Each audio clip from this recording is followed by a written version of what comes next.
各位觀眾晚上好，歡迎收睇 HKFS 新年特別節目2026年馬年家居流年飛星佈局。我係吳一言。鑒於市民對於2026年家居風水佈局特別關注，本台特別安排專題報道，將由現場同事及專業風水從業員為大家詳細講解家中各個重要位置。我哋而家交俾現場嘅同事啊，歡迎收睇。我係駐現場記者吳一言。咁我哋睇睇現場嘅情況。有關於2026年嘅財位係位於呢個東方以及北方。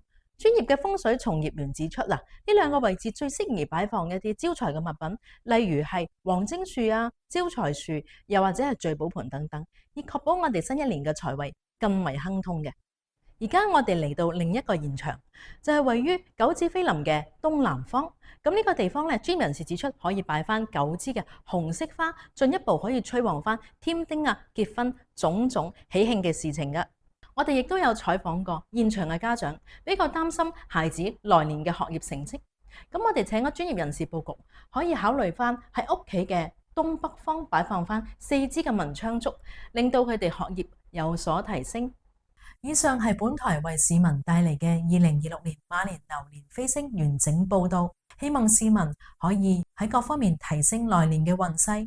最後，本台祝願各位市民喺新一年順利，家庭和諧，事業穩健，財運亨通，以及身體健康。歡迎收看，再見。喜歡我們創新的運程分享方式，給我點讚分享吧。